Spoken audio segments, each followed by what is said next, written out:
Baik, bismillahirrahmanirrahim. Assalamualaikum warahmatullahi wabarakatuh. Anak-anakku sekalian, pada pertemuan kali ini kita melanjutkan pembahasan materi tentang persatuan dan kerukunan. Kalau pertemuan kemarin kita sudah membahas tentang persatuan, nah berikut ini kita membahas kelanjutan dari materi tersebut, yaitu berkaitan dengan kerukunan. Kita bisa lihat, anak-anakku sekalian, kita bisa perhatikan di papan tulis kerukunan. Di sini kita akan melihat pengertian dari kerukunan itu sendiri. Jadi yang dimaksud dengan kerukunan itu ada banyak pemahaman atau makna dari kata kerukunan itu sendiri. Namun di sini kita lebih condong di mana kerukunan itu adalah kedamaian, ketentraman, di mana setiap masyarakat di suatu tempat, suatu wilayah yang mereka berbeda latar belakang, baik suku, agama, ras, dan budaya, hidup berdampingan secara damai, tidak muncul konflik. Nah, oleh karena itu, sebagai bangsa yang terdiri berbagai suku, agama, ras, dan budaya harus menjunjung tinggi konsep apa yang dinamakan dengan kerukunan itu sendiri. Dengan demikian, agar kita bisa hidup secara berdampingan, ada beberapa konsep pemahaman berkaitan dengan kerukunan itu sendiri.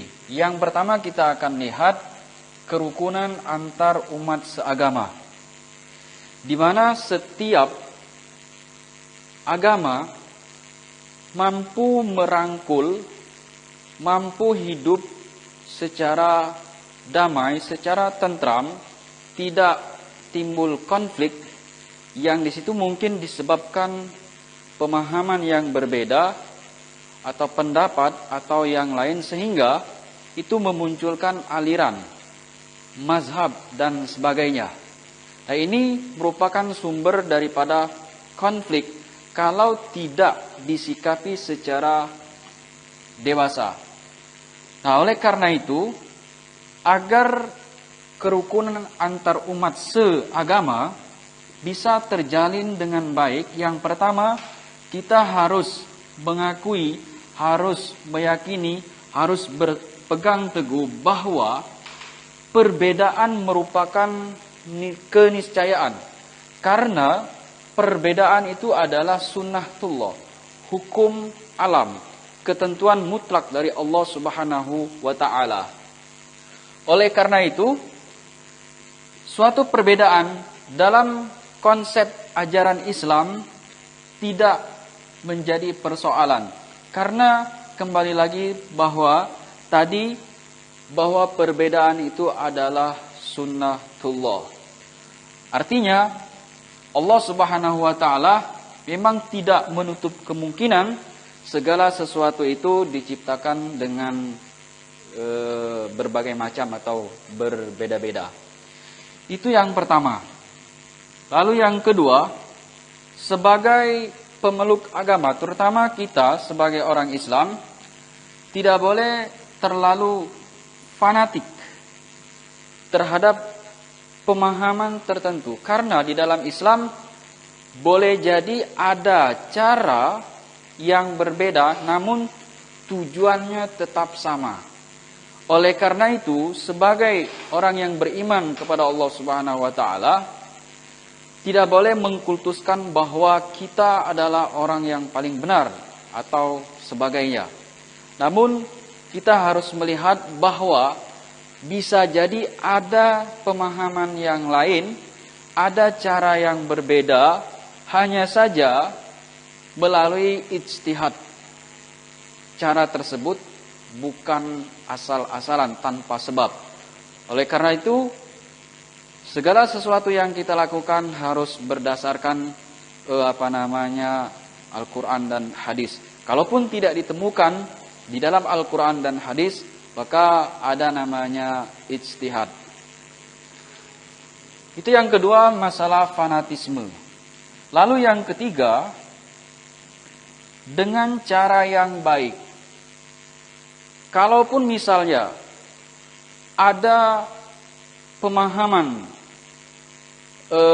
dari pemeluk agama tersebut, contohkanlah dalam ajaran Islam, di mana pemahaman tersebut kita anggap melenceng dari Al-Quran dan hadis,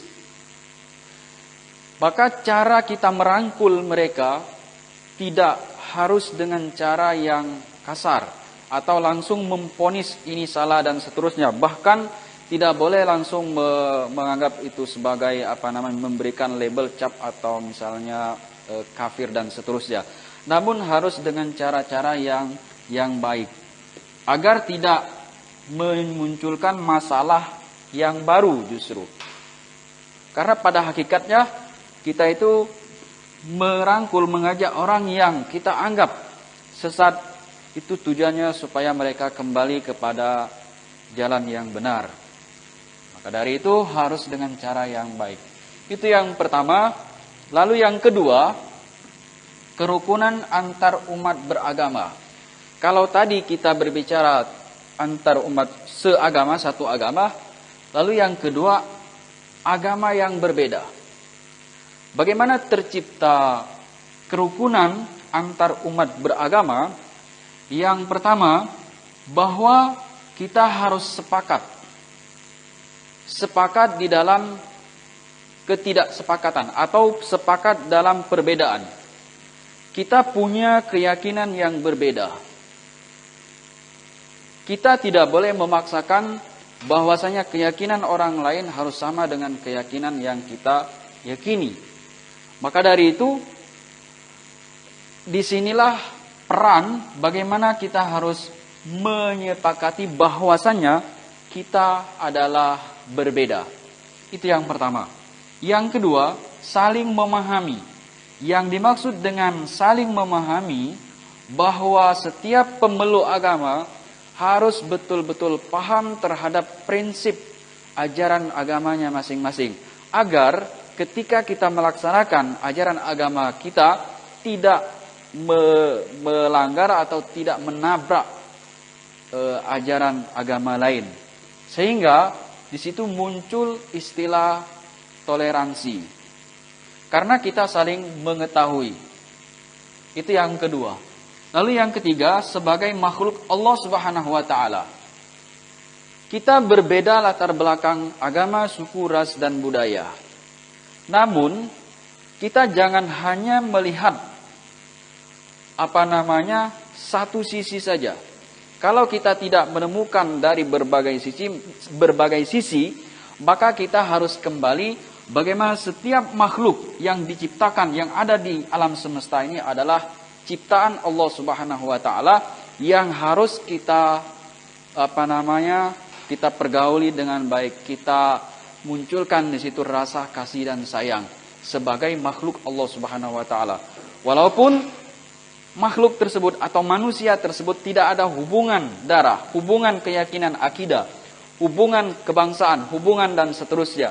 Namun kita harus melihat bahwasanya orang tersebut sebagai makhluk ciptaan Allah Subhanahu wa taala.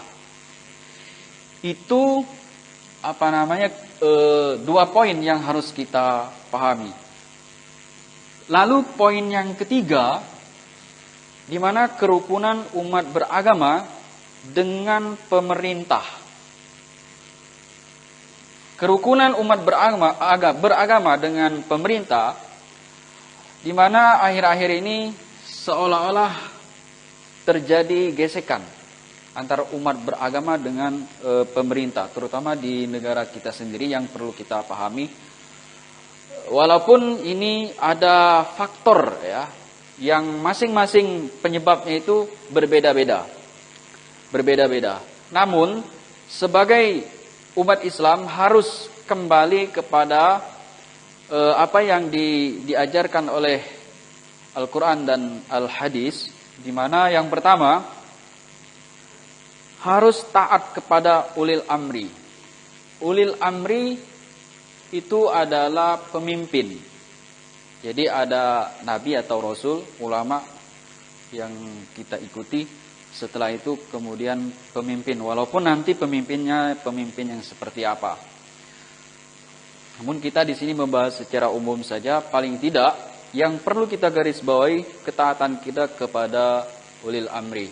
Apalagi di dalam pemerintahan itu ada banyak berbagai elemen, berbagai latar belakang, pemimpin yang pendidikannya mungkin tinggi, pemahaman agamanya baik dan seterusnya.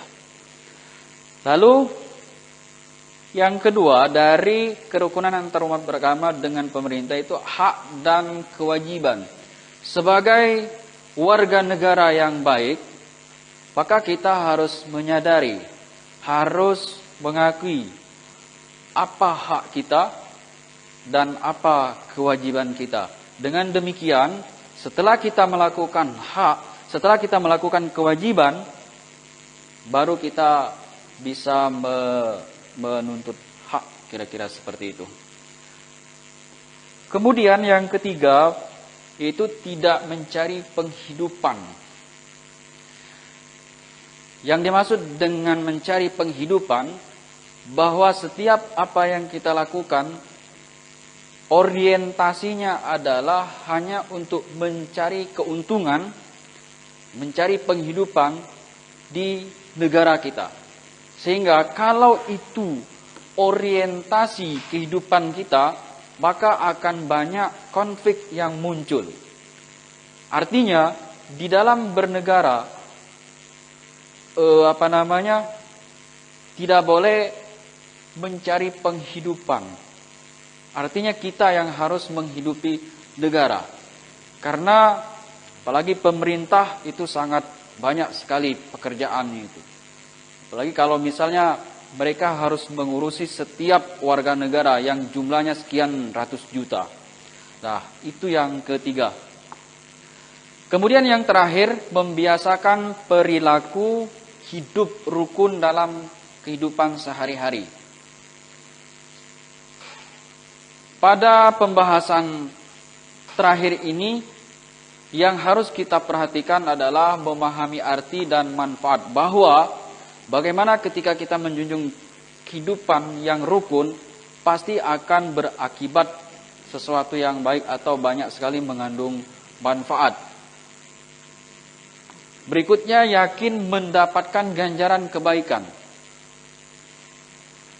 Kebaikan di sini adalah tentu tujuannya untuk keberlangsungan kehidupan kita di dalam bernegara.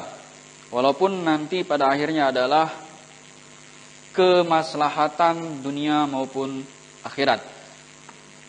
Lalu menghindari perilaku mengolok-olok, ghibah, kemudian fitnah. Nah, ini mungkin yang perlu kita soroti secara mendalam, karena ini banyak sekali yang terjadi di lingkungan kita. Nah, inilah yang banyak sekali memunculkan konflik yang berakibat rusaknya kerukunan antar masyarakat negara. Kemudian yang terakhir, harus memperbanyak silaturahim. Memperbanyak silaturahim tidak harus melihat siapa, apakah dia orang yang baik atau tidak, atau seagama, seiman, atau sesuku, satu suku atau satu daerah dan seterusnya.